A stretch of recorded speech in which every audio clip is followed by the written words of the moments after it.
Y lo decíamos, se cumple con calles vacías, con comercios cerrados. Este proceso de confinamiento que se va a extender hasta el próximo domingo en una búsqueda por bajar los casos.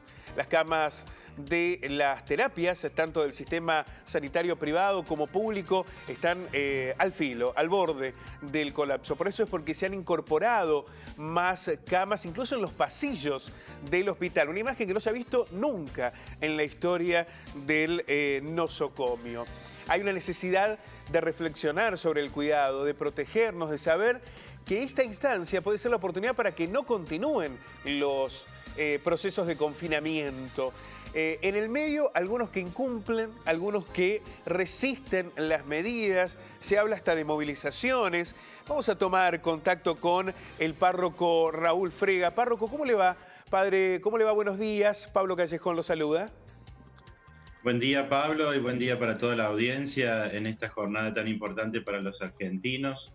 Ojalá que el sentimiento de nuestra patria nos ayude, como vos decías, a pensar en el otro, a ponernos en el lugar, sobre todo del que está más difícil en esta situación, que son los enfermos, las familias que pasan por las pérdidas, y también todo el personal sanitario que uno lo escucha porque tiene contacto con varios de ellos, que bueno, que están saturados, agotados, y creo que, bueno, vivimos una situación muy compleja, Pablo. ¿Cómo advierte el ánimo social, padre, en medio de esta decisión de restringir para cuidarnos? Creo que se dan y se conjugan, como decía recién, varias situaciones. Yo percibo que hay un temor al contagio, a que un familiar no pueda tener acceso a una atención digna de la salud por la saturación. Y también están los temores económicos que no los podemos dejar de lado, personas que ante esta situación sufren porque ven limitado su capacidad de trabajo, la asistencia.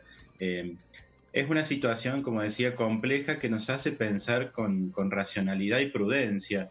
Por eso esto de las movilizaciones, sinceramente, me cuesta entenderlo.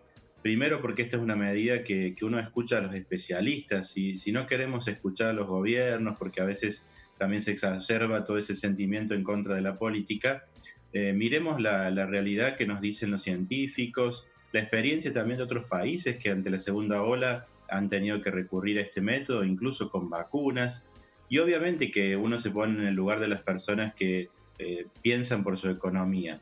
Pero si no vamos a caer en el todos contra todos, que eso hace imposible el ejercicio de una ciudadanía. Hay que ponerle racionalidad y prudencia y buscar otros modos. Tal vez hay muchas personas que están en desacuerdo, pero las animaría a que buscaran otros modos, pero no una manifestación en público, lo cual expone a muchos al contagio. Pensaba esto, padre, de evitar el todo contra todos, ¿no? La pandemia ha sumado el barro de la política. Esa política declaracionista de cuestionar todo, de siempre oponerse por cualquiera fuera las circunstancias y del otro lado incentivar a veces esas mismas declaraciones que llegan desde sectores opositores. Entonces terminan discusiones o debates que debieran ser sanitarios y en favor de todos, terminan en una situación muy engorrosa de la que es muy difícil salir, ¿no? Exactamente, sobre todo cuando se mezclan intereses oscuros y se utiliza la realidad del otro para el propio beneficio.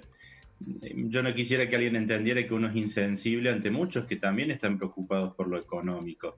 Y habrá que buscar herramientas sociales, de asistencia y de medidas que ayuden ante esas situaciones. Pero yo no creo que sea con movilizaciones y tampoco con la exposición de todos al virus y al contagio, porque está demostrado que mayor circulación, obviamente que se produce mayor contagio. Todos nos vemos afectados. Nosotros en las iglesias también estamos pasando toda la virtualidad, también tenemos nuestras familias que viven estas situaciones. Insisto, es complejo, pero no podemos instalar el sálvese quien pueda. Y tenemos que buscar entre todos las mejores soluciones y también asumir nuestras responsabilidades, porque ante muchas otras situaciones es muy fácil echarle la culpa al otro. Y hay personas que obviamente aquí tienen responsabilidades primarias, como son nuestros gobernantes. Pero también cada uno de nosotros tiene que preguntarse su propia responsabilidad, cómo se ha cuidado, cómo respeta los protocolos. Acá yo en la iglesia repetía, bueno, no se queden charlando afuera, obviamente siempre entraban todos con barbijo. pero todos somos de relajarnos muy rápidamente y creo que un poquito de cada uno hace posible que evitemos situaciones como las que tenemos. Yo creo que tenemos que asumir las responsabilidades propias y pedirle a nuestras autoridades que asuman las suyas, no digo eso, pero ante la complejidad de la situación, cuidarnos, prudencia, racionalidad. Padre, usted señalaba cómo ha sido el acompañamiento de la Iglesia, en particular de la Iglesia de Río Cuarto, las medidas que se han tomado, ¿no? Que se han adoptado, la necesidad de cuidar, ya sea cuando están habilitadas con el protocolo adecuado y cuando no, hacerlo desde la virtualidad. El fin de semana fue detenido un religioso por incumplir estas medidas, no solo una vez, sino en 2 oportunidades. Ayer hablábamos con la gente de espectáculos públicos, nos decía que además cuando ingresaron a este encuentro religioso, esta reunión evangelista, ahí vemos las imágenes de la detención de Sassaroli, había gente reunida, charlando, muy cerca, sin barbijo. Hay una responsabilidad de aquellos que tienen también que hablarle a los otros de ser muy prudentes y muy conscientes del tiempo en el que estamos, ¿no? Sí, creo que tenemos que acentuar ese cuidado y obviamente ir dialogando. Nosotros en Córdoba tenemos muy buena experiencia en cuanto a las autorizaciones para las celebraciones religiosas. Fuimos la primera provincia que el año pasado fueron permitidas las celebraciones de culto con muchos meses de anticipación, incluso que en otras partes del país. Entonces, en Córdoba tenemos muy buena predisposición y siempre creo que los obispos particularmente y las autoridades están muy atentas a los permisos y a orientarnos en esos casos. Por eso somos responsables de cumplirlos y tratar de acompañar. Y cuando en algunas situaciones no hemos estado de acuerdo, lo hemos manifestado, pero de los modos adecuados. Creo que obviamente cuando no estamos de acuerdo tenemos que buscar que nuestra voz se escuche, pero hay que ver también los modos en que hacemos de escuchar esa voz y cómo lo canalizamos.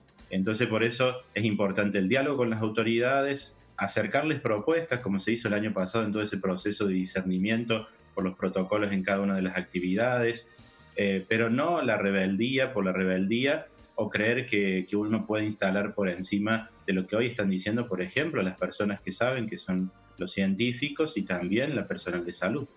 Bueno, padre, nos ha ayudado muchísimo a analizar esta realidad y a reflexionar con calma, a tratar de encontrar el sentido real de por qué se toman estas medidas para luchar contra una enfermedad. Hoy más que nunca, en este 25 de mayo tan particular, lo decíamos, sin desfiles, sin chicos en las calles, sin ese color tradicional del 25 de mayo, aunque está muy frío, esto sí es una cuestión típica, pero pensarnos en el otro, en la necesidad de que la patria hoy se entienda como esta lucha que todos debemos dar por una nación en la que no haya personas enfermas y si las hay, que al menos tengan esa posibilidad de ser contenidas en una cama y por personal médico. Para que eso ocurra, tenemos que cuidarnos mucho. Padre, un abrazo inmenso, muchísimas gracias.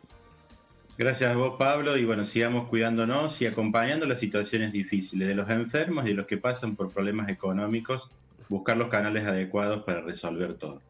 Muchísimas gracias, padre.